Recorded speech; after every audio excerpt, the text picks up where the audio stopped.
All right. Well, hello, hello. I don't think you need much introduction, but for those of you who don't know Gary, this is Gary from Nerdrotic. How you doing, Gary? I am doing great, Dan. Glad to be here. I'm glad to have you here. Thank you so much. We'll be seeing each other in a couple of months down there in Scottsdale, Arizona, a month and a half even, and that'll be fun. It will be fun. I actually can't wait. I'm feeling like you guys a little bit. I'm going to be traveling to Egypt first, and I'll actually have something to talk about. Oh wow, awesome. I mean, for like a little bit. I know you guys travel around like constantly. I don't I know how don't. you do it. I haven't been able to do that so much yet. I'm still been everything stateside, but soon.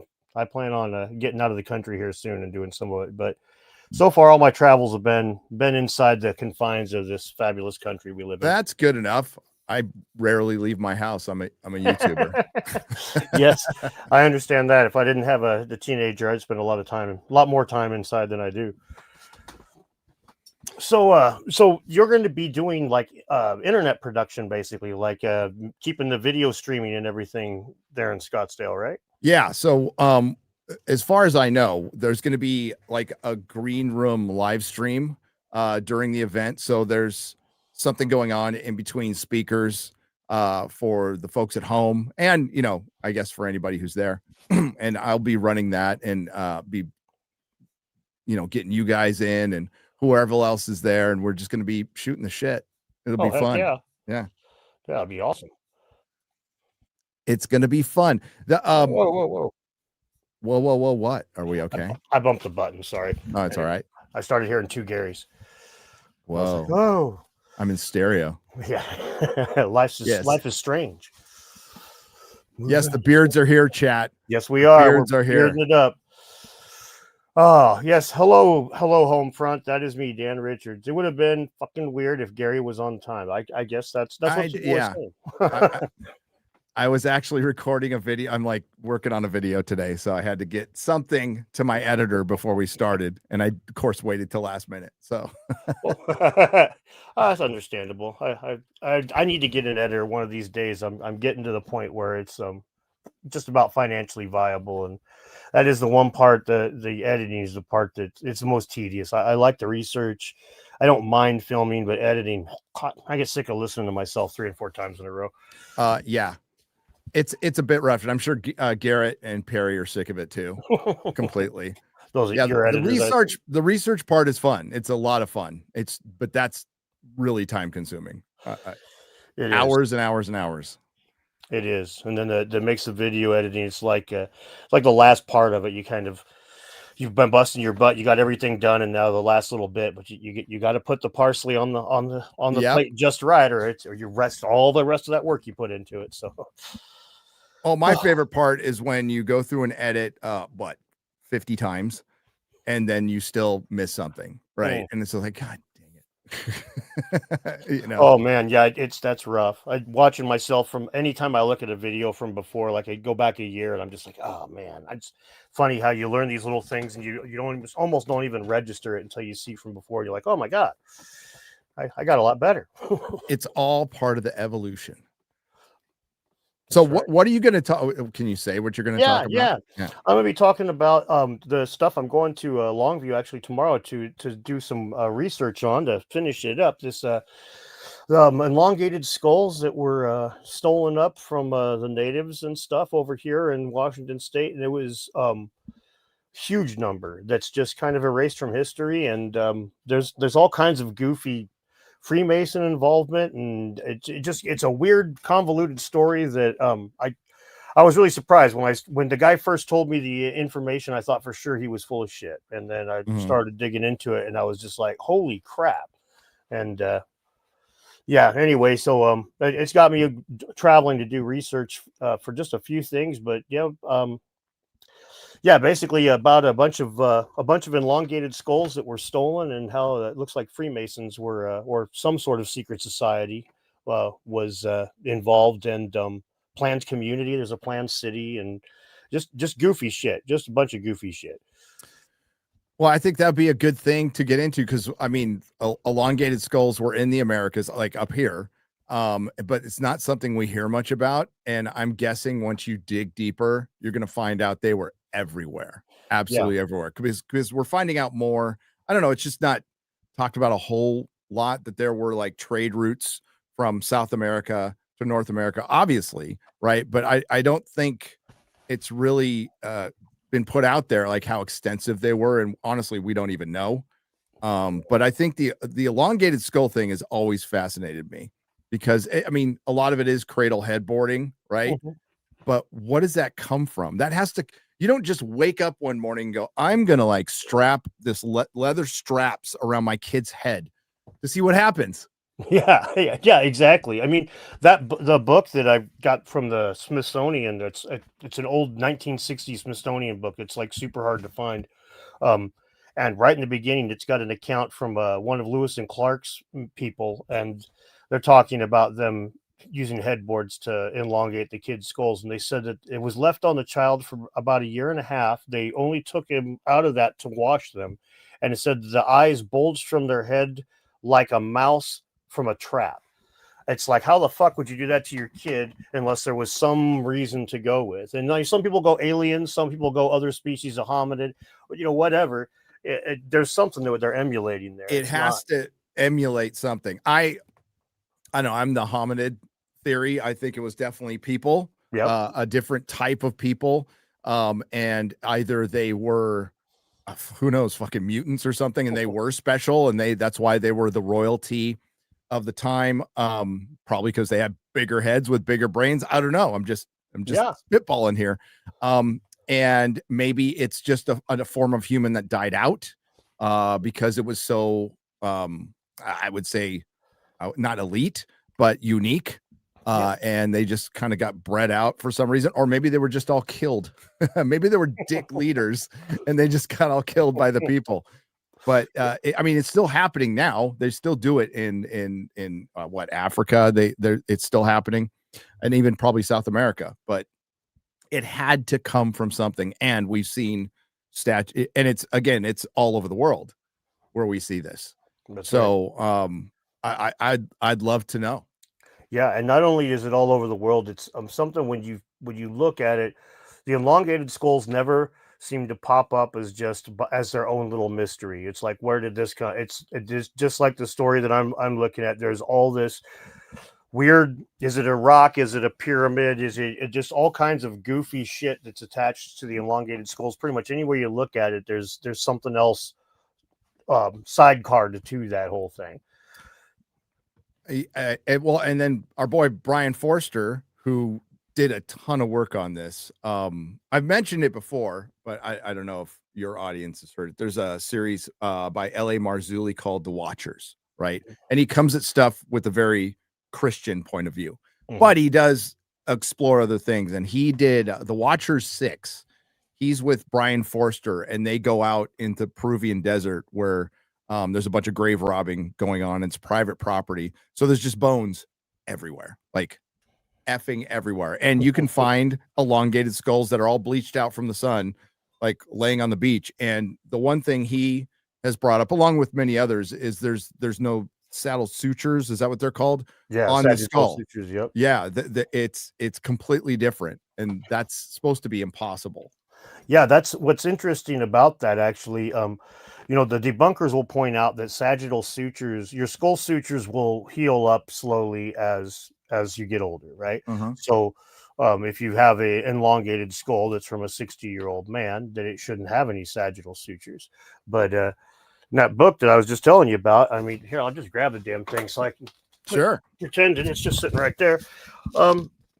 This is a Chief Comley. He's old. He was a very old man, and it's 65, 70 years old, and he's got sagittal suture still right there in his elongated skull. So it is a lot of the debunking stuff. It's frustrating to me because a lot of that debunking stuff is just done from a place of bad faith, of just trying to shoot it down and be done with it. And it's like, well, I suppose it's all fine and good if you're like arguing or debating, but if you're actually trying to find the truth, you're going a little too quick with that, man. You should probably slow down and like actually evaluate what we're looking at here, because it's a lot more to it than just again, there's got to be a reason that they're doing this stuff to begin with. There's a Yep. mystery here, and instead they just they try to pawn it off like it's some sort of tribal scarring or something. It's like, well, it's vastly different.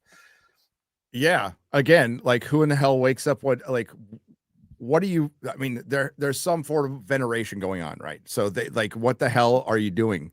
And fuck, I don't know. It could be aliens too, but and then there's the kids that don't have the suture. So that, like in that episode, they bring up a young skull that doesn't have it. So it's and a lot with the internet debating, which you're really good at. I mean, is all about the debate. Sometimes it just gets into that and not like, hey, let's explore this. This is pretty weird. Wouldn't you want to find out why they did this? And just goes, oh, it's just some tribal shit. It was just those savages doing stupid that shit. It's like, I think we're finding out that that's not the truth. I mean, sure, yes, they did human sacrifices and rip people's hearts out too. But I mean, you have to think, yeah, sky people. The chat's mentioning it. Yes. Lots of talk of sky people. Well, and the other thing too, like usually this isn't something that the entire tribe would do. This isn't just something the entire group of people would do. It was the nobles, the hires, the people that were in charge of the community. So it wasn't something that and this is kind of ubiquitous. You look anywhere you find this, you see that it's not the whole tribe doing it. It's just a handful of people that are doing it.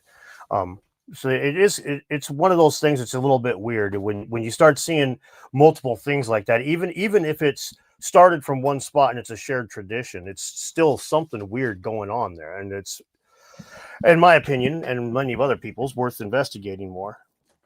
Sure. Brian, I'm glad Brian's been doing a good job. I mean, Brian, he's down there finding those tunnels in Cusco 15 years before the scientists are willing to admit they were fucking there. Yep. Scientists are like, oh, there's no such thing. And Brian's like, man, give me a couple $100. I'll fucking take you down there. Yeah, I'll take you down there right now. I'll climb a 14,000-foot mountain, smoking a cigarette, and dude's a beast. I love him. Oh yeah. It's awesome. The ancient Peruvians seem to be the most interesting. Yeah, those are interesting. There's a lot of it's frustrating because the ancient Peruvian archaeology has a lot of problems that you see in a lot of poorer countries. That a little bit of money can go a long way, and like the elongated skulls. I did a video on it, and just repeatedly corrupt investigations, and just they look into it, and they do a half-assed job of it. Stuff gets hidden, and Rockefeller gets involved and throws some money around, and they're like begging, oh, we need money to reconstruct all these skulls and stuff, or reconstruct all these skeletons, and they get the money and they use it to clean some fucking fabric with. It's just like, dude, this is everything stinks about for the story from the start to the end. Yeah, and well, it's that battle with science. Like the science is settled. And I know not everyone thinks like that, but I was going down a rabbit hole last night on the Silurian hypothesis, right? Just because it's fun.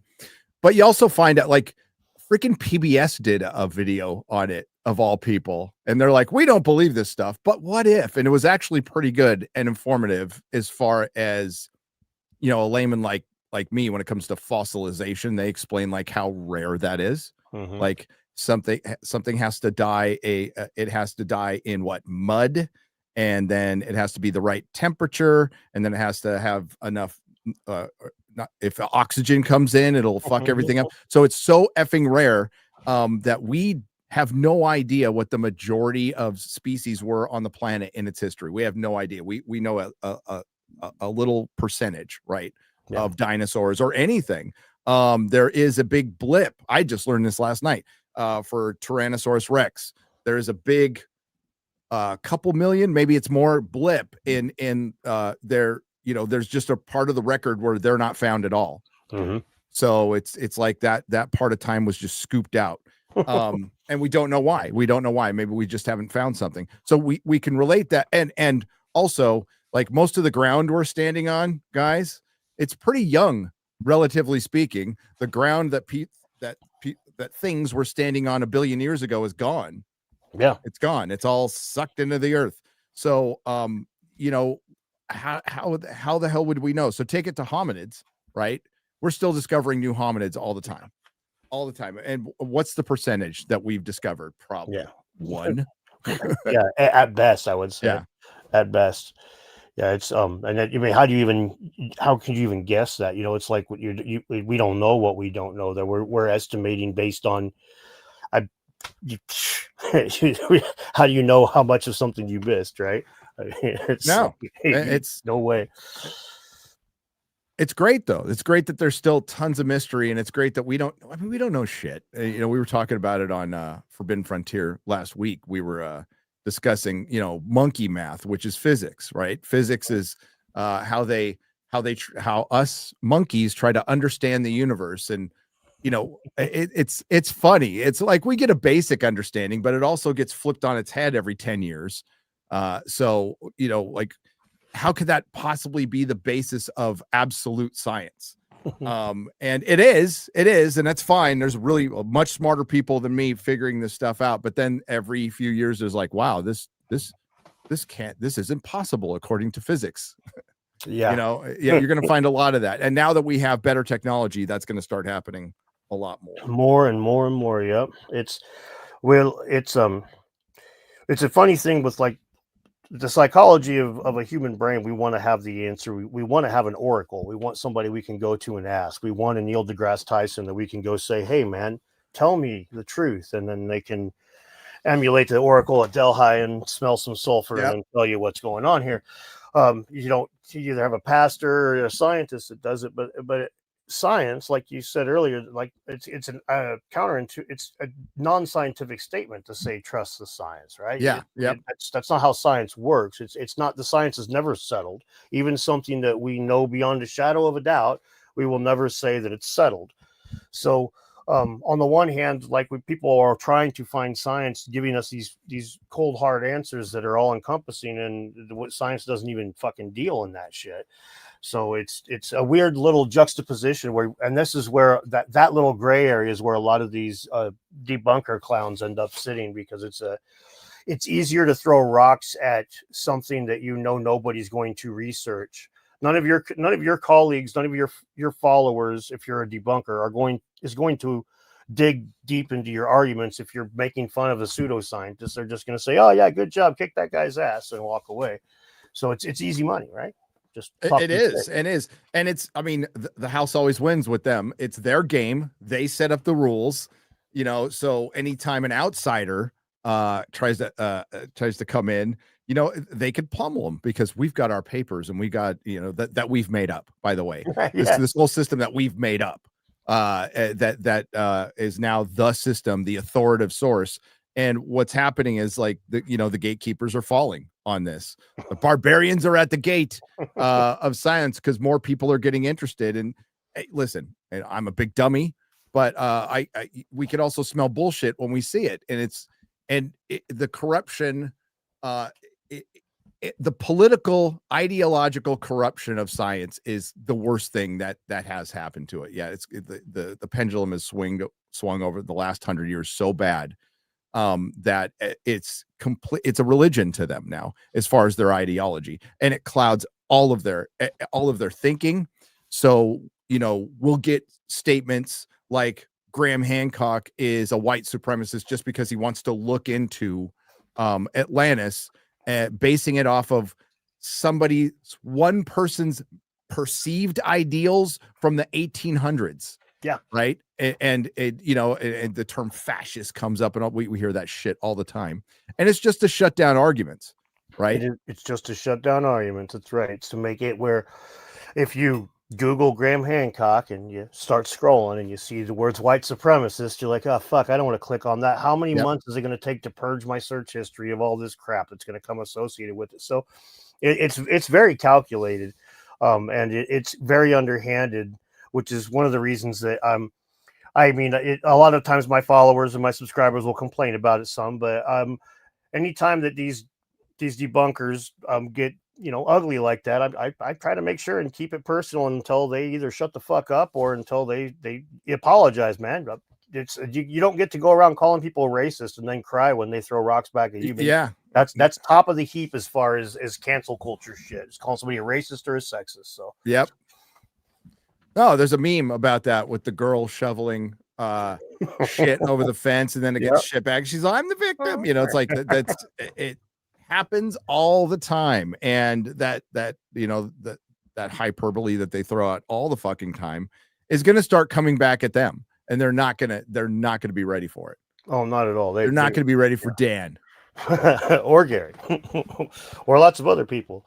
No, like you mentioned the Silurian hypothesis, and one of the things that's funny is like it's a thought tool, basically, right? Yes. Yes. Okay, so you look in the Silurian hypothesis, and eventually, like ultimately, the conclusion is nuclear stuff. If they had some nuclear power plants and shit, we could definitely detect that. So this is that becomes the bar. This is where they're at. And then they say, hey, man, we found looks like there was some nuclear activity going on like a billion years ago on this planet. Man, it's crazy, huh? Oh, yeah. Not like that. You see that nuclear activity over there. There's some different stuff about that. This isn't the nuclear activity you're looking for. It's always with these kinds of things, always the bar moves, the goalpost shifts. And you know, if you had talked to me 5 years ago, I would have just said that that's bullshit to even consider that this is something that's being done deliberately. But after dealing with a lot of these guys, it's like, man, look at the trees with Göbekli Tepe. It's like they'll, on the one hand, they were talking just a year ago, they're talking about how great these trees are and they're saving the environment. Now they're talking about how the trees, they were always planning on taking those trees down.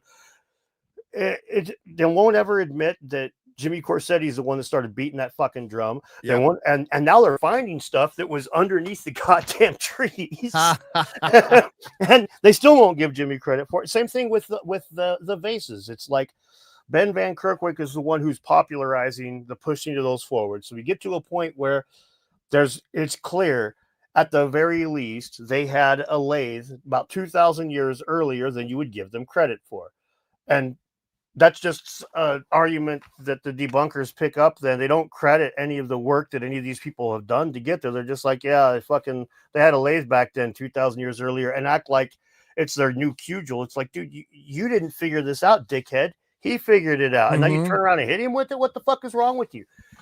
It's instead of holding hands and like working together, like has happened so often in living memory, instead of doing like that, it's something about the internet, politics, fucking craziness, whatever, tribalism that it's just got where people can't shake hands on anything. I swear to God.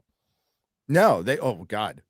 they Kira, totally in pop culture world, Kira Knightley was asked about the J.K. Rowling boycott, which didn't exist because she's doing an audio part on the audio book, and she's all, no, I've never heard it. And I just think we live in a time where we got to kind of sit down and get along with our differences. And she is getting destroyed on Reddit right now. Absolutely destroyed for just saying we need to all get along. You know, that's where we're at. It's because one side is willing to get along and a percentage of the other side, very hardcore one, is not. Yeah. Period. And it's ego, it's humor. I asked you about it, like what was the one thing holding all this stuff up with ancient history on when you were on, and you said ego, you know, and I totally agree. That is a currency, especially in academia, is your perceived integrity. It's not integrity at all in your perceived views. That is their currency. Well, yeah. I mean, the papers that they write don't get cited, but I mean, they can be cited a million times by their scientists, but we're never going to see those things. We're never going to know, unless it's me or you might, but the vast majority of people don't see those papers. They're not going to read that. And they're sure as hell ain't going to know who a guy like Flint Dibble is. Wouldn't, if had it not been for the arguing with Graham and all that shit, nobody would know his name except for a few archaeologists. And this is very clearly a way for these people to have like, this is who they wrap their ego up in it. This is who they are. And then it's just like, dude, this isn't science, man. This is the opposite of science. You're going around telling people you can prove a negative. I can prove beyond a shadow of a doubt that there was no Atlantis. And fucking Flint said that it was the same as flat Earth, which even if you take Atlantis and say that there was no such thing, flat Earth is something you can observe and prove is wrong. You can fly up and see that the Earth is round, but prove to me that Atlantis didn't exist. You can't. It's a thing. It falls into that Russell's teapot argument. Yes. Okay, exactly. It's like something you can be forgiven for not believing it, but you don't have evidence to prove that it's not true. Fucking come on. Yeah. They just don't want to seek it out for some reason, and it's political. It's absolutely ideological. And I because we've asked the question before, like, don't you want more work?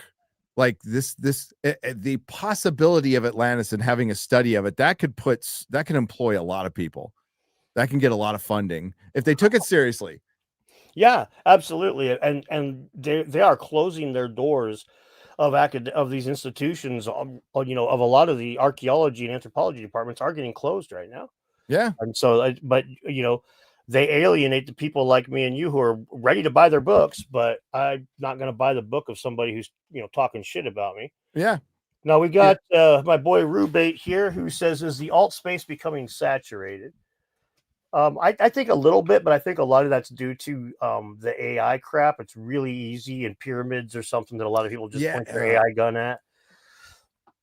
I don't think so yet. I mean, there is that's a good question, and I think as much as I like, it's my main hobby outside of pop culture. So as much every night I'm watching videos, and yes, at least 4 or 5 pop up that are 2 hours long. There's about brand new channel, 3,000 or 4,000 subscribers, an AI thumbnail, and I'm like, how are you going to go over Atlantis for 2 hours?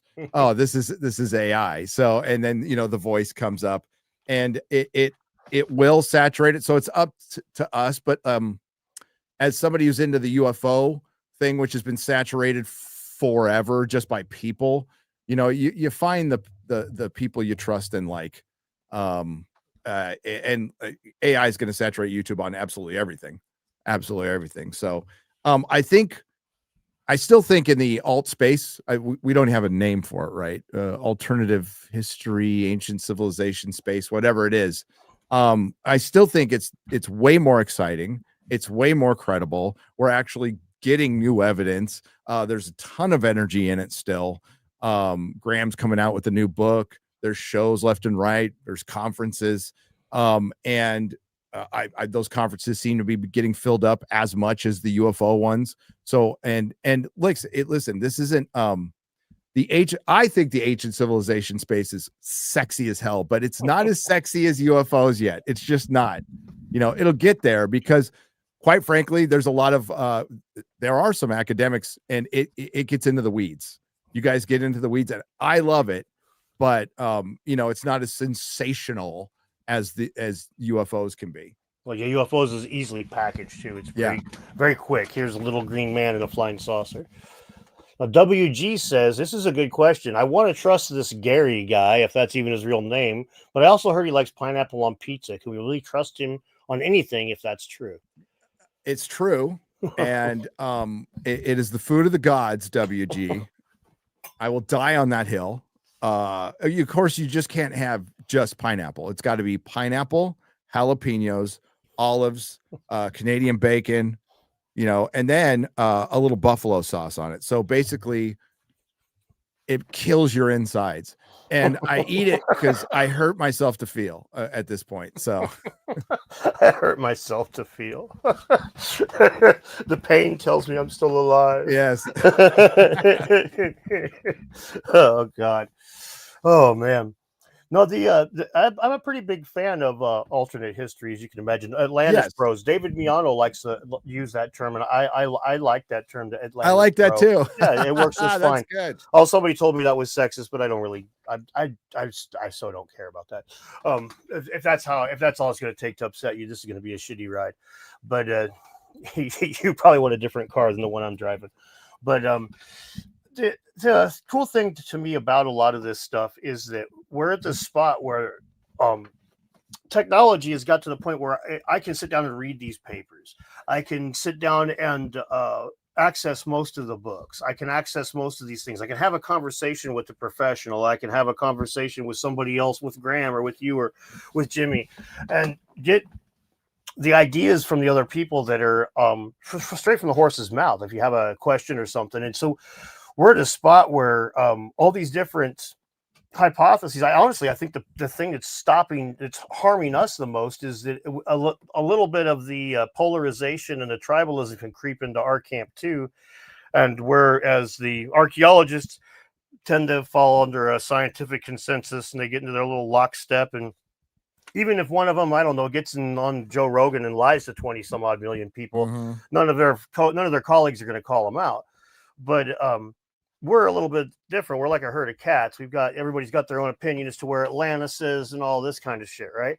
And we have to be careful, in my opinion, that doesn't degenerate into like open warfare. There's the only people that I will make an exception for that for are the ones that people that are clearly obviously grifting. If you know you're full of shit, dude, go fucking sell it to somebody else. Get out of the community. I won't be very polite to you. But anybody else, I mean, you can be wrong as fuck about something, but if you believe that you're if you're passionate about it, it's the people who are just rolling up bullshit. And there's so much of that in ufology, and that's why ufology's been a mess. There's for every Richard Dolan, there's I don't know if I want to say the name. He was at Cosmic Summit. Oh yeah, you're fine. Whatever's clever. There's a Billy Carlson. So yeah. What do you do? It's like especially with the UFO stuff, man, because it's not just the amateur grifters. The fucking CIA and KGB were fucking playing disinfo with that for like 70 years. I mean, it's hard to trust anything you get from that stuff. A newspaper from 1955 that you went and found the fucking newspaper at a garage sale yourself, and it's even still, it might have CIA fingerprints on that thing. I mean, it's that deep. So the UFO stuff is always like, it's interesting to me, but as far as making videos goes, it's a lot harder for me because I don't feel like I can say anything with any definitive. No, but like when you dig up a vase, from the ground, like it's a vase. It's old. It's absolutely been found in a grave that predates the early kingdom. So it's that's known. So we have some facts to work off of. The statues on Easter Island or in Malaysia, not in Malaysia. Got him, Sulawesi. Is that what it's called? So they're all the ones with the folded hands, right? And Göbekli Tepe. I keep forgetting what part of Asia they're from, but those exist. They're there. It's highly debated on how old they are. We get some pretty, I think, very young dates that make no fucking sense whatsoever, especially even with the wall of Sacsayhuaman. But that's there. It's tangible. We can see it. It's not some fuzzy photo of a triangle thing, and that's what we have to work with in alt history. And I think it's great. But you also have to take the steps to go through it.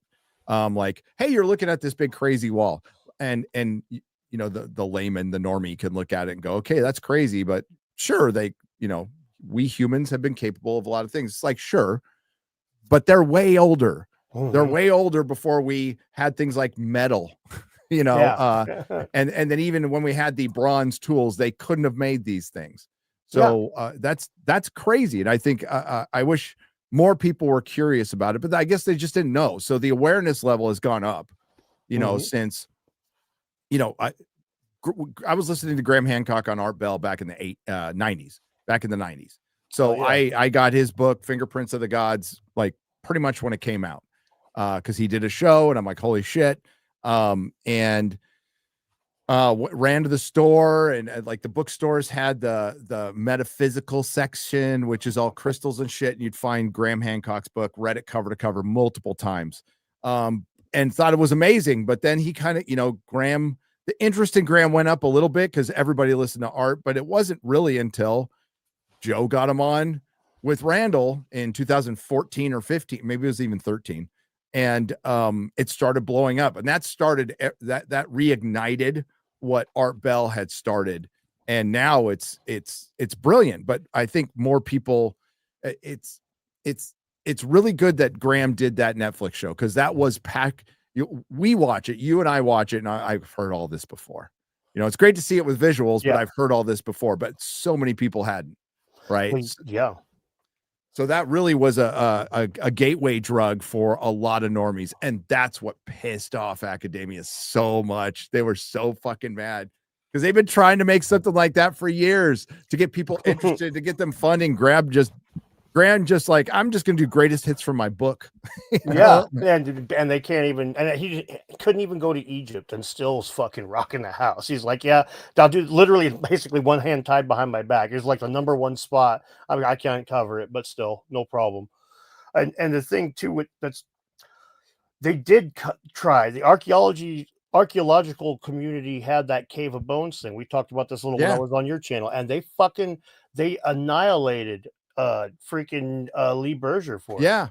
He launched a couple of hominid bones up into space with one of the SpaceX rockets, and it came back down, and it was a total propaganda, publicity stunt. We're going to put this billion-year-old hominid up into space with a modern human, and we'll get his little finger bones back down. And a lot of anthropologists and archaeologists were talking shit about it. It's like, what's the point of this? And it's like, are you that detached from fucking humanity? You don't see the point is space is fucking cool, you idiot. And we're going to put this in this. Everybody's got, why is this tweet getting so many likes and so many retweets? Because people think it's cool. Just because you don't.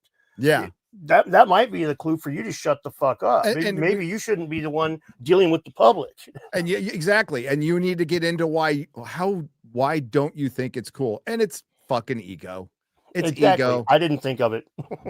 Yeah. Listen, that fucking documentary, which Graham tweeted at, the only reason I knew about it was Graham's like, this is amazing. You need to watch this right now. And I've watched it like 3 times, dude. It's fucking amazing. It is. That's more work for you guys. You just, it opened up questions on the nature of consciousness. Where did ours come from? Where did our religion come from? We're not the first hominids who built something and had reverence for our dead and worshiped. That's crazy. There was a little chimp with a smaller brain, basically, that walked upright. That was basically doing very human things. That I think that breaks the dam on everything, and you need to start rethinking everything at that point. That's right. And I think that's great. That means job security. That makes more to think about too. More mysteries to ponder as far as that goes. We got this Chetan Sharma. He's been making all of these jokes about were they hominids? Is that why they died out? And asking these questions. And the immortal Archie Bunker, he had a joke that when he's talking about how the women were created to serve men and to have babies, and you could tell this because women all had short legs and they were kind of fat, and that would have made them harder to catch. And so Meathead says, well, what about the women that had long legs? And Archie says, well, you just throw rocks at them. And he says, well, Meathead says, well, what about the guys that had short legs and they're kind of fat and they couldn't even catch the short fat women? What happened to them? And he goes, well, those are your first homos. So now you want to know where they come from? They're and the immortal words of Archie. This is how it happened. I can't believe that stuff's on YouTube because that stuff is so funny. It's so terrible. So funny. And it was written. Oh God, they wrote Archie to like, we're gonna make him the most vile in their eyes, right? Yeah. It was Norman Lear, right? So like it was in their eyes, like we're gonna make him. He was so fucking popular. Oh, so popular. So popular. Funny, everybody loved Archie. Oh God. Oh yeah, my grandpa used to go off on that show. Even years and years later, he'd watch it. That shit was funny. But yeah, even though the boys from South Park, they talk about how they based Cartman on that, because if you want to be able to make a character that can say whatever the fuck you want, you just make him an asshole like Archie Bunker, and then you can get away with anything. You can get away with everything and just go, oh yeah, he's a terrible person. He's supposed to be a terrible person. Yeah, of course you can say everything you want to say. Then there's people who just say anything they want to say and not give a fuck. Yeah. Yeah. Which isn't as funny. I mean, it's like it's like making a funny song. You can make a funny song, but make one that's a parody. Do it like Weird Al. Make Yep. it sound like the original. Then it takes a little skill. Then It does. A lot of skill. Parody takes a lot of skill. The problem is that South Park is seeing right now is you can't keep up with the parody of the world. That we're living in the parody right now. yeah, it doesn't get much. It's hard to make it crazier than it is when words don't even mean anything. I did this post on a Magic the Gathering group that I'm in on Facebook just to fuck with people because everybody's all freaking out about April O'Neil from Teenage Mutant Ninja Turtles. The Magic card has her black, and so people are like, "Oh my god!" Blah, blah, blah. And I said that it's I'm old. I do the colorblind thing, and of course everybody telling me that being colorblind is being lazy and being terrible. And I said, well, look, man, I'm old, and In Vogue told me that back in the 90s. They told me to free your mind and the rest will follow. Be colorblind, don't be. And they were black women, so at the risk of sounding not colorblind, I'm going to defer to these black women, and Yes. unless you're black, in which case it's just ridiculous. If people are like, they want to fight about everything, and it's like, clearly you're not colorblind. If I get pulled over by the cops when I've got my black friend riding a shotgun with me, I'm fully aware that they're going to treat him differently than me, that there's a good chance that they're going to treat him differently than me, and I'm going to understand that.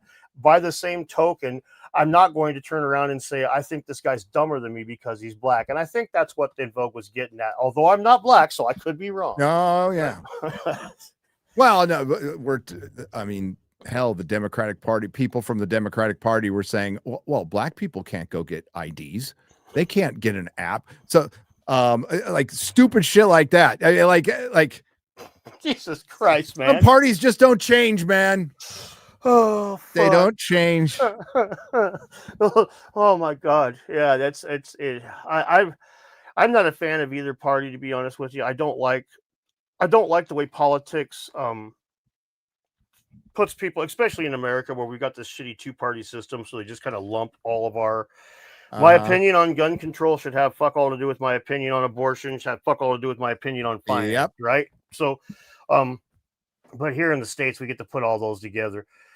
And I'm not a fan of any of it, but the biggest problem that I have with the left is that they don't have any room. It's much quicker to find a lefty that will just call everybody that doesn't think like them a fascist or some horrible name. There's plenty of right wingers that just call everybody commies. Oh, they're fucking a bunch of commies. They're a bunch of horrible people. But the left, man, holy shit! I've been personally had some horrible things said to me because I've been on Joe Rogan, and it's like, did you even watch the episode? Did you hear what I said? Did you hear what Joe said? No, you just fucking you know, Bernie saw the thumbnail. Yeah, Bernie Sanders was on Joe Rogan too. Would you say these things to Bernie? Of Yep. course, fucking not. You fucking people, brain dead. No, Anyway. there's a lot of, well, that's what makes, I mean, I'm an independent too, and that's what makes it the hardest thing is being an independent means we're never going to have a party. We're never going to have any representation because we're so independent. Yep. But that's the way that's the way I've always been. Yeah, I vote. I vote, generally speaking, for the people that I think are going to do the best job. Like that are going to have like the most integrity. But even that's like you can't even pick that anymore. They all just fucking lie. Even the good ones are fucking bad now. It sucks so bad. I hate politics. It's a fucking scripted show, and it's Hollywood for ugly people. Yep. So I miss when we were kids or young adults even, and you remember when 9/11 happened? Of like, if you went to the bar 2 weeks later and your one friend showed up and he's all like, "Man, this is the start of World War III," and this fucking, you're just like, "Man, shut the fuck." Yeah. Shut the fuck. Nobody wants to hear about your fucking dumbass political opinions, you fucking idiot. And now it's like all you hear about in bars is a bunch of fucking people lined up talking about politics. Like, Jesus Christ, man. I know. And World War III. Yeah, and World War III. Oh, anyway, I like big rocks more than I like politics. Yeah, I like going to ancient sites. I like watching older movies. It's way more entertaining. Yes, it is, and less predictable.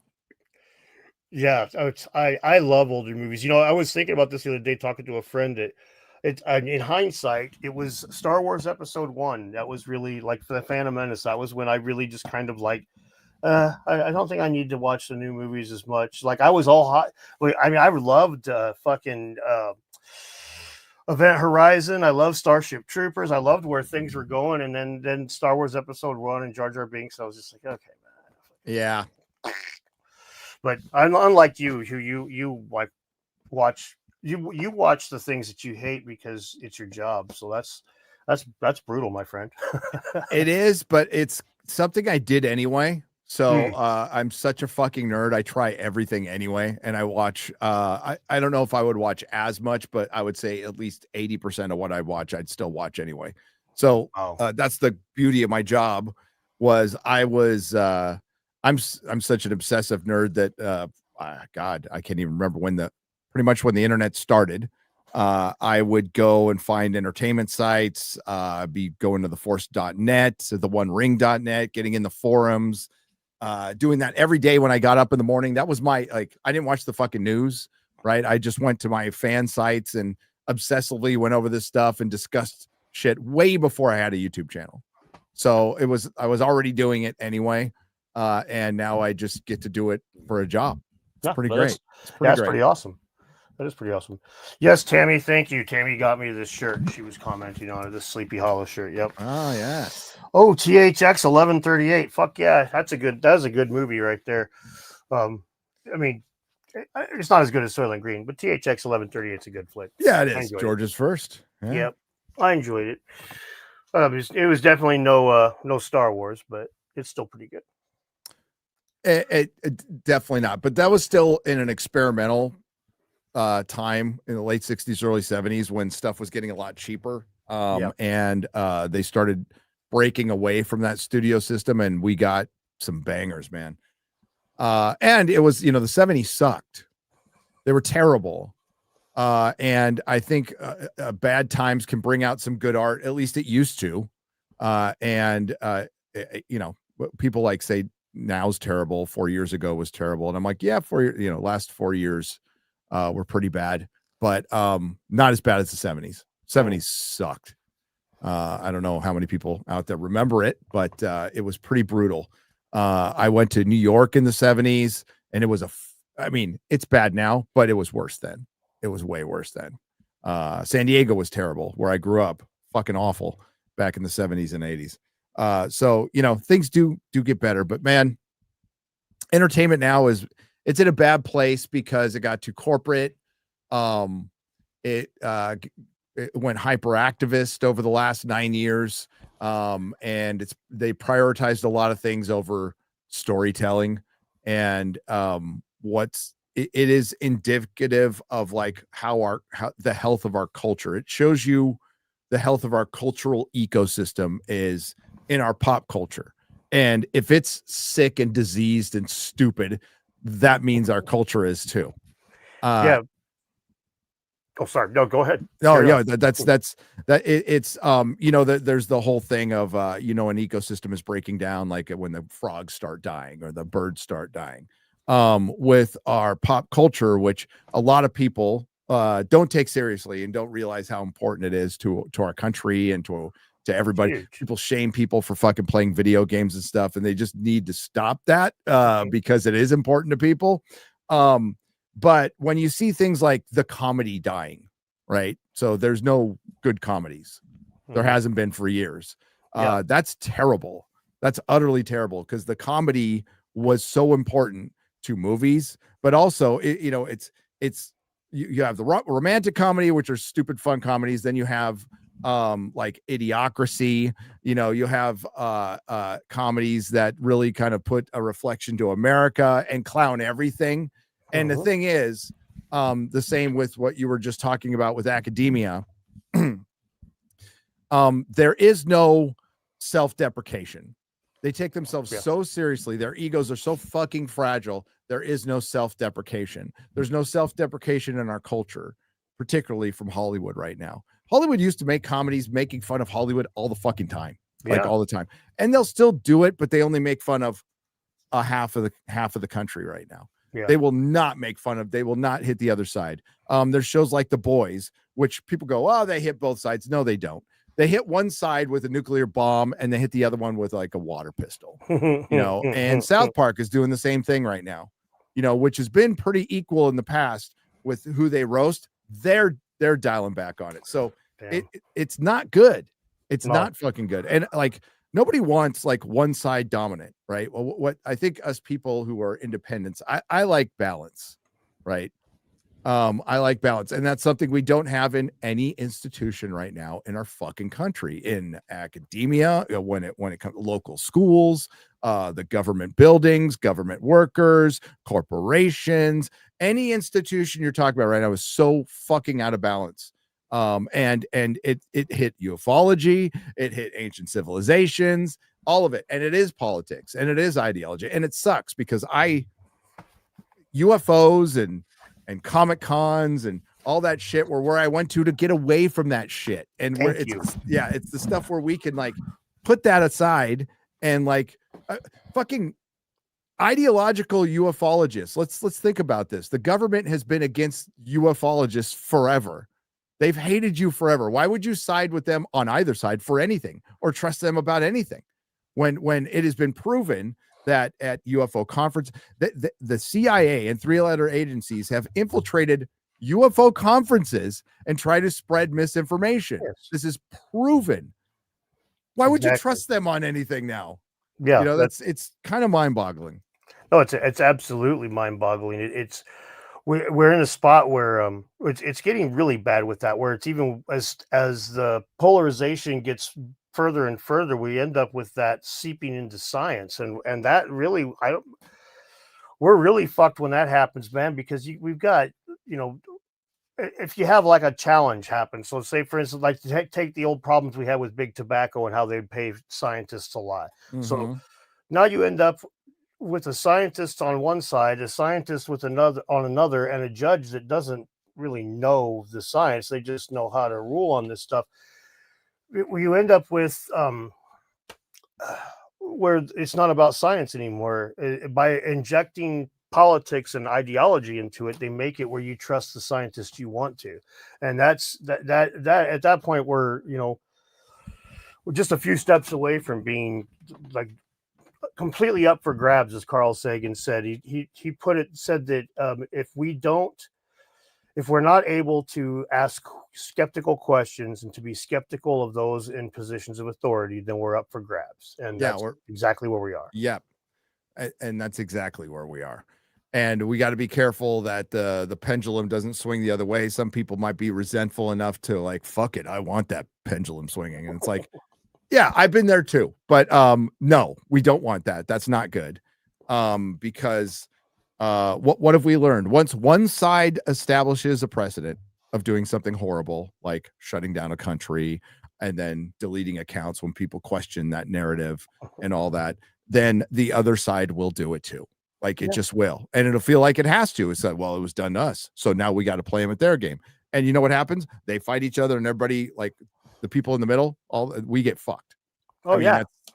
Look, like I talked about this when Elon bought X, and it was like, you saw everybody go from all the right wingers went from it's terrible to be banned from a social media platform for saying the wrong thing to pointing and laughing at the left wingers getting banned from a social media platform for saying the wrong thing. And all these left wingers that for the last 10 years were like, say the wrong thing, get banned. Ha ha ha. They're like, oh my God, I can't believe I said the wrong thing and got banned. We got banned. It's like, you fucking, there's to me, it's so weird because it's like arguing about how to break the rules instead of taking the next step and just like, can we take care of the rules? Can we do this right? Can we just like be fair and then worry about? But the ends justify the means type of mentality. That's one of the reasons, especially the left, but the right does it too. The fucking buzzwords that are emotional.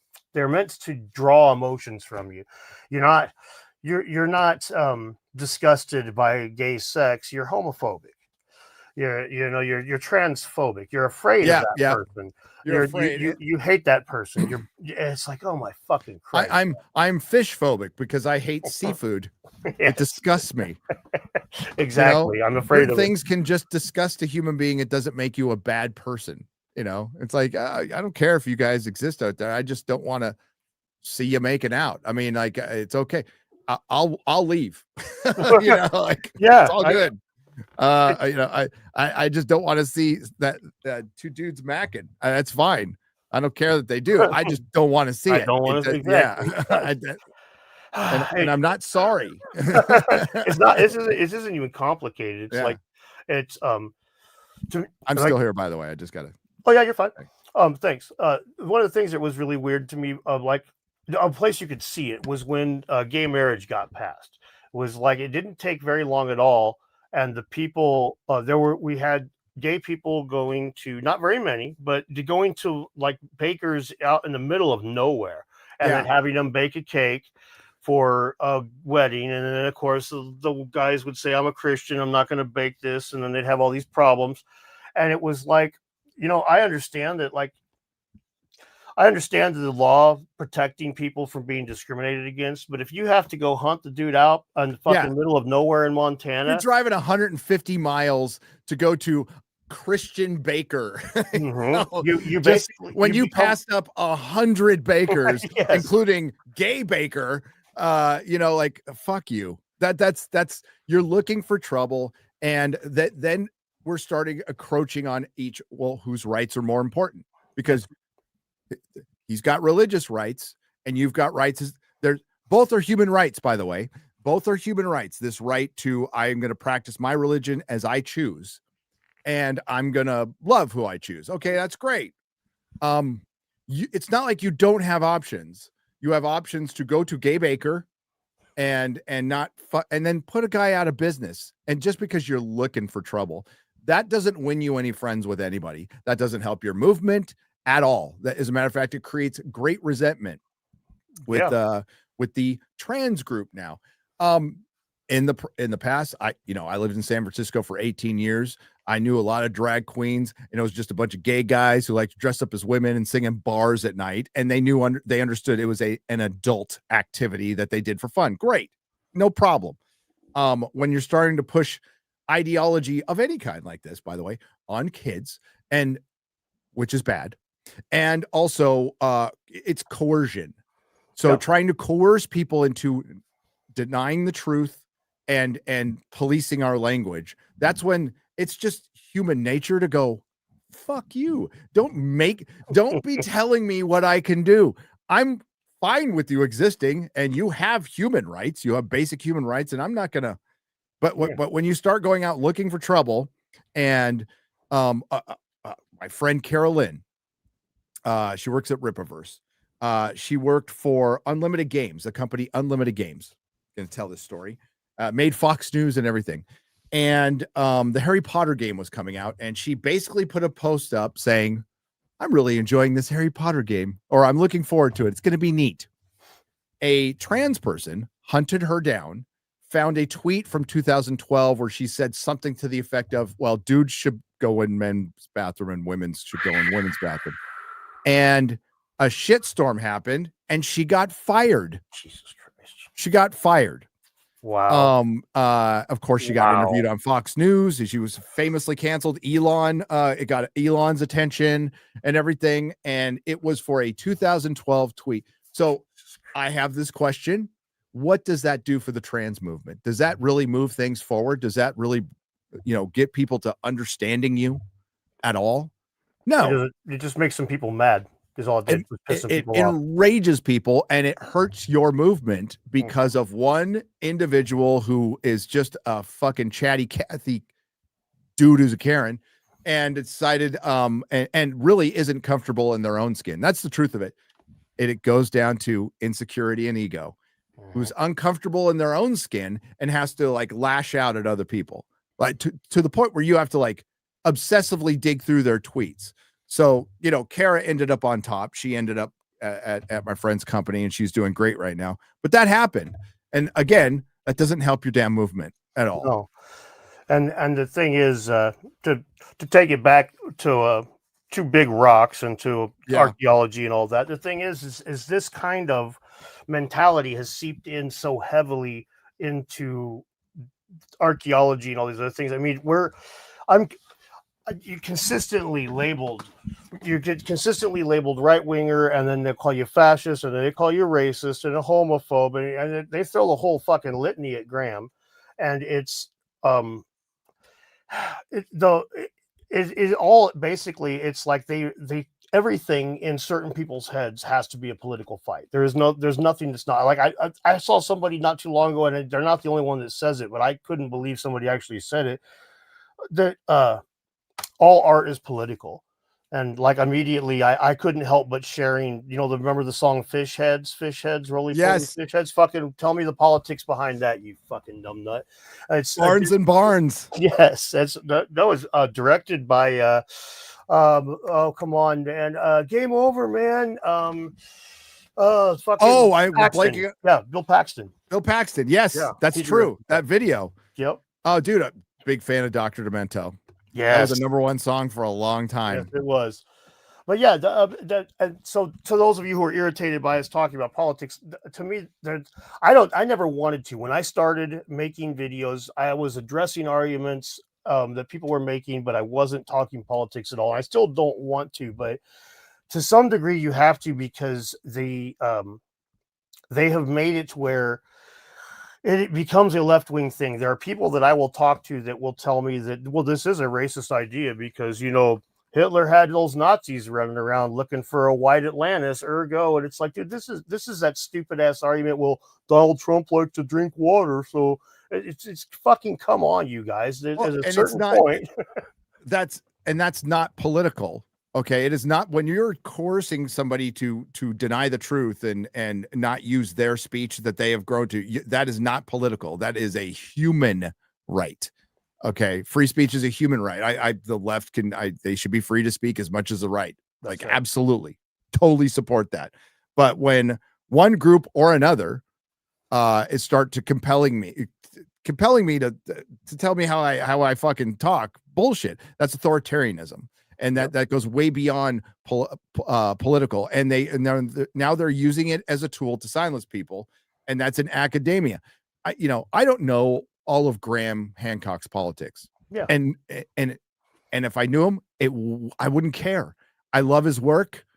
I don't give a shit what his politics are, but he has now been the victim of this, and my guess is, Dan, is that Graham probably agrees with the left on a whole hell of a lot of shit, like most of it. He's like a fucking hippie, man. Like J.K. Rowling, yeah. Like so that's the whole point. Is we're getting way beyond left and right, and we're getting into you can't speak, right? And academia, which has been completely, as they say in YouTube, audience captured, is now using coercion to fight the truth, or at least seeking it. And that's where we just stop evolving, right? We stop evolving, we stop innovating, and show's over. Yeah. So and what happens is academia knows that they are not winning. They're not winning the argument right now. In the court of public opinion, they are losing very badly. They have horrible PR, and they need to work on that. And it'd be really fucking easy working with Graham. And not shaming him, just working with him. You could disagree with him on stuff, but have a friendly debate. And you know what? You'd probably be let into the party. Just have a conversation with the guy. I mean, this is something me and Jimmy Corsetti, like, we disagree with each other on all kinds of things. He's way more into conspiracies than I am. He's more into ancient high technology than I am. He is less skeptical than I am on a lot of these things. We get along great, even though we both don't agree on a number of things. Like when we were talking about conspiracies, I mentioned that, if I think that he sees conspiracies where they don't exist, but I also think that if we were both Jews that were alive in 1930s Germany, that he would have been the one to leave the country, and I'd have been, well, they're never going to put us in camps. What the fuck are you talking about? So the thing is, you just a little bit of humbleness and humility instead of saying, that fucking conspiratorial idiot, what does he know? I'm so much smarter than him. You try looking at it from the other perspective, and you quickly find, like we talked about when I was on your channel a week ago, when the pseudoscientists and the scientists hold hands and sing kumbaya together, we get real shit happening. We get stuff happens. We get carbon dating on Giza Plateau. We get fucking Zahi Hawas's degree, for fuck's sake. These are yeah, and this is like demonstrable. This is proven. But right now we're at the spot where the two sides of it are, again, the side effects of the politics thing. It's so polarized that the attitude of, instead of trying to find a compromise, has become give them an inch and they'll take a mile. And if that's the attitude that both sides have, you can't have a functional democracy. No, you're just gonna fight in the streets. No, like what I mean, the positive thing is with the Comet Research Group is there is legit, like real legit scientists working on this, and that, I mean, we don't want to put a shadow on that. That's been super positive. Whatever they come up with, they're working together, and they're academics, and they're all pretty cool. Yeah, they're all like pretty cool with Graham, and they're good at answering questions and talking to people, and some of them showed up to Cosmic Summit, so they're, you know, we need a hell of a lot more than that. And that's how, again, universities, you want more money, you package your history in a sexy way, find a good speaker to present it, and you will get a following. Like, it will happen. And there's a bunch of like really, you know, people are way more into mysteries, so that's why they're going to lean more into Atlantis and ancient civilizations and aliens built the pyramids and all that stuff, because it's fucking cooler than dude in loincloth, you know, rolled a rock, pushed a rock across wet sand. You know, it's like, it's way more sexy. And some of that is just the truth. But there's still a way to package it. Like, I watch a lot of really basic historic videos that are amazing, absolutely amazing. You know, and they just need to do more of that. And again, when you hear the when you hear the academics' view of science, they're always poo-pooing stuff like, this is possibility, but no, I don't believe it. No, I don't believe. You know, geology is fucking fascinating. Rocks are fascinating to me, and they've always been. I would never have the patience to go to school for it or anything, but since I was a kid, I always like, I'd be walking around Yosemite going, wonder how long that rock's been there. Wonder where it came from.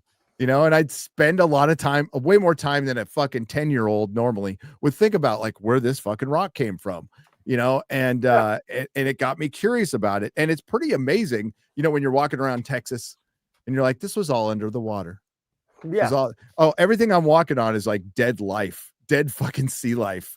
Like everywhere. You know, that's weird. That's really strange. And these rocks I was walking on weren't even here, you know, a billion years ago. Like they need to find a way, because it is truly weird. And they need to like kind of lean into that. Like, let's get into the really weird shit. And I think that would get more people interested, because we love a good mystery. I think you're absolutely right. The loving a good mystery part, that kind of goes to what I was saying earlier about how the people are looking for a font of knowledge. They're looking for an answer. They're looking for that oracle. And the reality of it is usually don't have a good answer. Usually we're not going to have a solid thing to say, yes, this is the case. Let me look at they find that face at Göbekli Tepe on the side of the T-pillar. What does it mean? We don't fucking know. We can make all these speculations. We can come up with all these different ideas. We don't fucking know is the only real answer that you can have. So that's not... But that doesn't feel good to be like, I'm the font of knowledge and I'm spouting ignorance. Yep. But okay. No, you think they find that face, right? And the first thing they should do is, okay, we need to find people who are even tangentially involved in every field possible to look at that face. Sculptors, like fucking, you know, geologists, everything, and ask as many questions, because just go, we don't know, and we're open to ideas. You know, get some historians involved, so don't get some too whack theories, but like, ask as many questions as possible. And sure, you're going to get some bullshit, but it's better than, no, we don't know, and we're only going to ask a couple of people, or we're going to keep it within our research group because we don't want to lose the credit or other bullshit that gets in the way. Yeah. You know, and it really does, instead of just opening it up and go, hey, anybody with any ideas, because somebody might have a really good one and it might be close to the truth.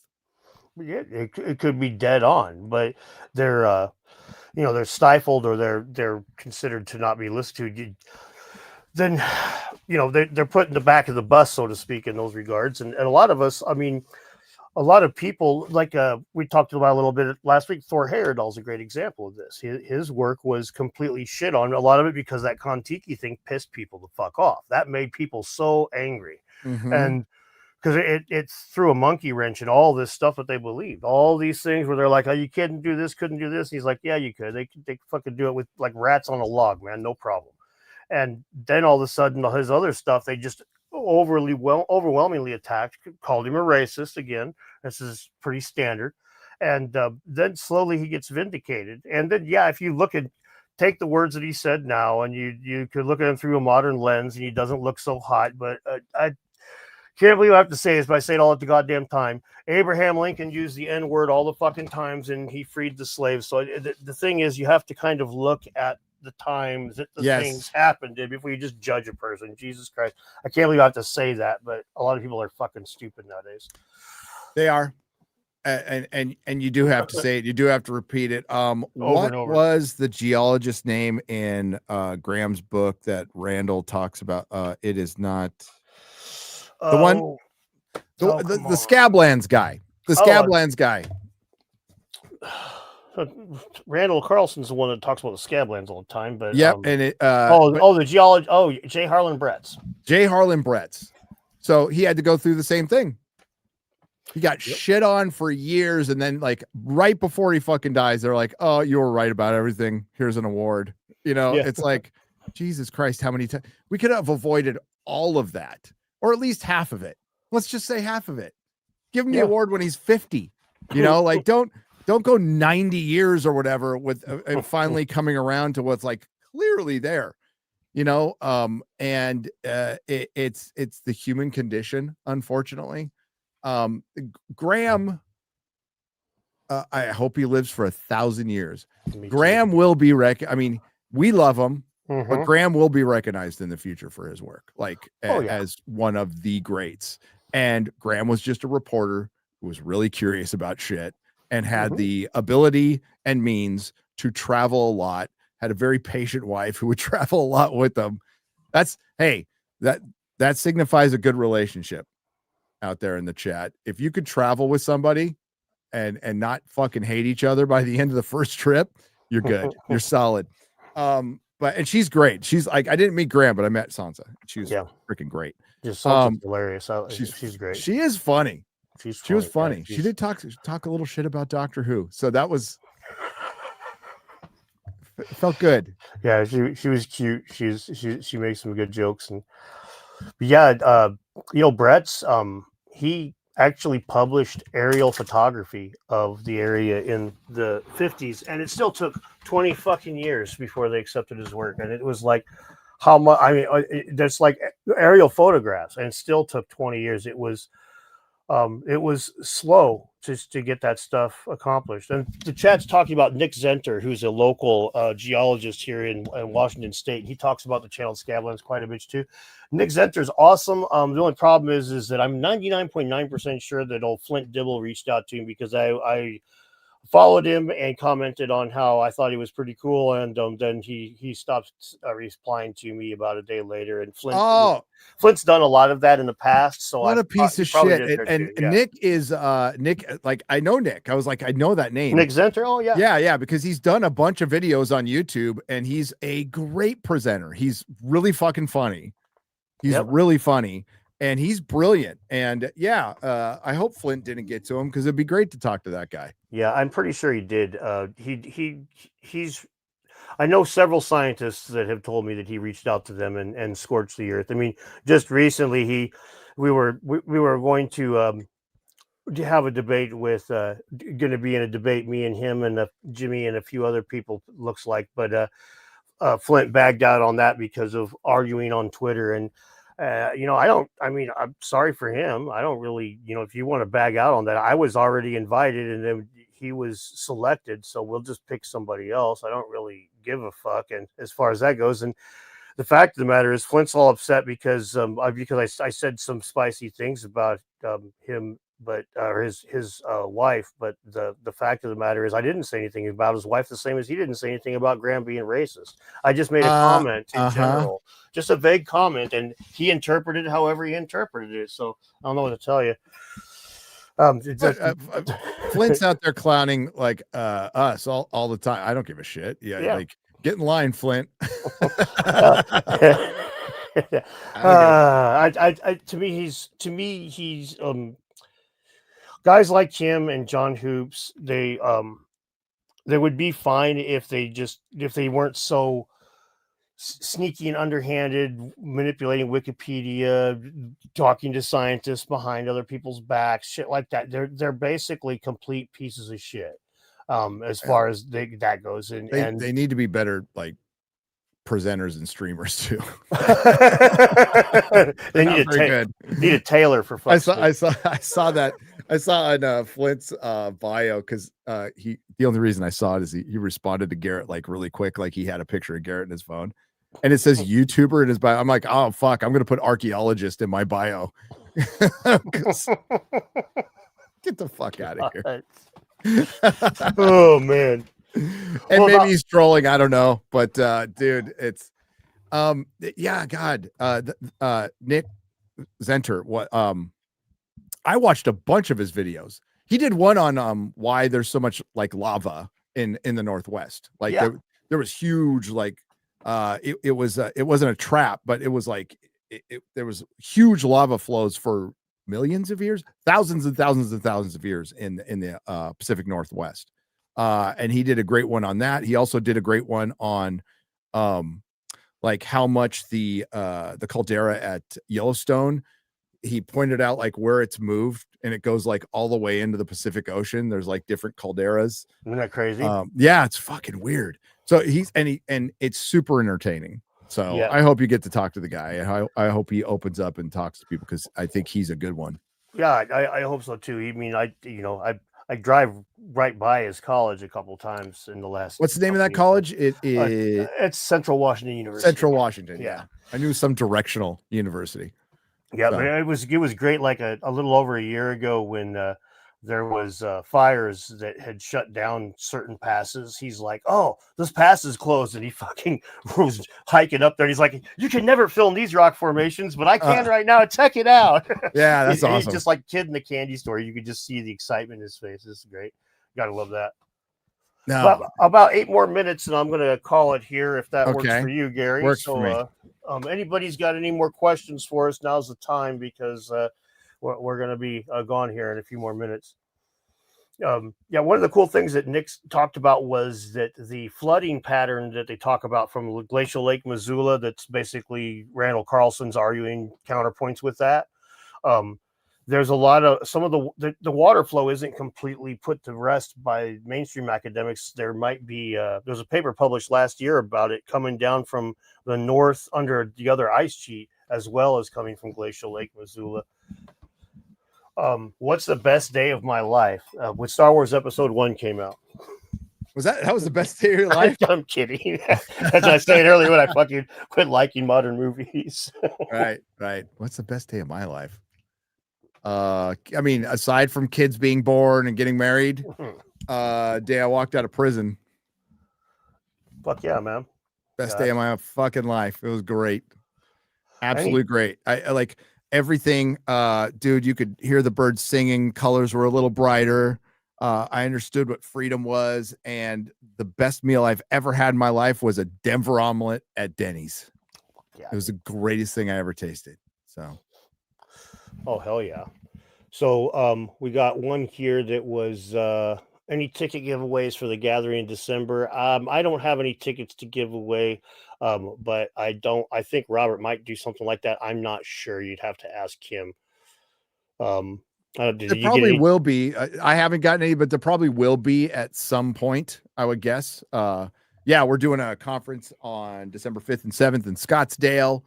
And Dan's going to be there, and David Hatcher Childress and William Henry, and some asshole named Michael Collins, Yeah, little prick. some asshole. And Mike, another Michael Button guy, and that Jimmy Corsetti. Jimmy Corsetti sounds like a fucking mobster. He's gonna get there and complain about the trees at the event center. Show them make them an offer they can't refuse. Please ask Gary when he's going to watch Stargate SG-1 someday. Yeah. I'm that's a big commitment, Dan. I mean, it's like 11 seasons, gigantic box set. Yeah, it's 11 seasons of one show. That's not even counting the other shows. And if I get obsessed into something, I'll watch all of that shit and not make content on YouTube. Yeah, I find myself getting obsessed with things. I have to be careful. All my life, when I saw my friend playing EverQuest like 25 years ago, and I watched him just cracking out on it. I'm like, I'm never doing that. I know that I'll fucking die like a crackhead, just sitting there and degenerate like one of those Koreans that fucking dehydrates when they're playing video games. That'd be me. That's why I stay away from them. I got myself in a lot of trouble. I played City of Heroes. And I started playing it like in my comic shop. And like starting to ignore customers. And I'm like, oh, this isn't good. I gotta stop. I love that game so much. Time to unsubscribe. Gary's a white supremacist. Okay. Has Jimmy quit doing videos? No, he has not quit doing videos. He's just been a busy guy right now. I hope that this JB guy was joking about you being a white supremacist. He probably, I mean, like, you better tell my staff. Yeah. make sure and let X know. Yeah. Oh shit. I play City of Villains. There you go. Where Gary's toy room become a museum. Fuck yeah. Maybe. It kind of is. It's a artistic representation of what goes on in my head and of all the things I love in the order I love them, which is complete chaos. Hell yeah, man. Hell yeah. Yeah, I used to collect a lot of that stuff. I toned it way back after I got custody of my kid, but as before I was fighting for him, before I was spending a lot of money on that stuff, I had not as much toys, but I had quite a few. It was mostly video games and electronics, but I had quite a few toys. I could tell you stories like the sealed VHS and Betamax and stuff took way off a few years ago. Okay, about 15 years ago, I bought a shitload of Betamax tapes from a dude. And so, like, sealed tapes weren't worth much then. And in 1 week, I opened the original release of Beastmaster. It's like, now it's like $30,000, $40,000, $50,000 worth. I just don't feel like buying a DVD. I'll just fucking open it and, but I mean, it is what it is. So you have a Betamax player? I do. I have tons, like most of the tapes on the wall behind me. Yeah. Like here's a rare one. You know the Mitchell brothers, right? Yes. Yeah. Okay. Mitchell brothers, Betamax, and this is Reefer Madness and Cocaine Fiend. So out of all the porno tapes that they had at the porno shop, nobody bought Reefer Madness. So that is a rare duck right there. I got a bunch of that kind of crap. I'm a big Mitchell brothers. I wonder if the strip joint is still in San Francisco. They had one. Yeah. For up until like when I left, but I used to get I used to tell my wife because there's Mitchell Brothers, the strip joint, which she knew, like she had clients who worked there, and then there's Mitchell's Ice Cream, which is like the best ice cream in San Francisco, and I'd always get them mixed up, and I'm all, let's take the kids to Mitchell Brothers, and she's all, what? Put them together, and what do you got? Yeah. What was the most excited you've gotten in recent months regarding archaeology and stuff? I mean, honestly, that Under the Pyramid scan was pretty crazy. That still has me coming back to take a gander. I'm waiting for. I'm just hoping that the technology, the software gets shared around a little bit so we can get more people weighing in on it, because that's, science is always nice when you got multiple people with that replicability. We can couple that with Ben's talked about it before and other people have talked about it before, but the Labyrinth is like really kicking off because when he went on Joe Rogan, that was a great episode. It was great and watched by millions of people. And Michael just made a video on it too, and it's like giving like the quick history of it, which was fucking great. Mm-hmm. And if those people scanning under the pyramid, Ben had brought it up at Cosmic Summit. It's like, if we can get them over there, because everything's been Zahi shut the whole thing down, and Ben goes into it will be the most exciting archaeological find of the century, of the next 100 years, of the next 500 years if they find this thing. Yeah, And absolutely. and it's understandable. Like Ben has put out, like, here's the problem with it. It's probably filled with water, and it's filled with water because of agriculture.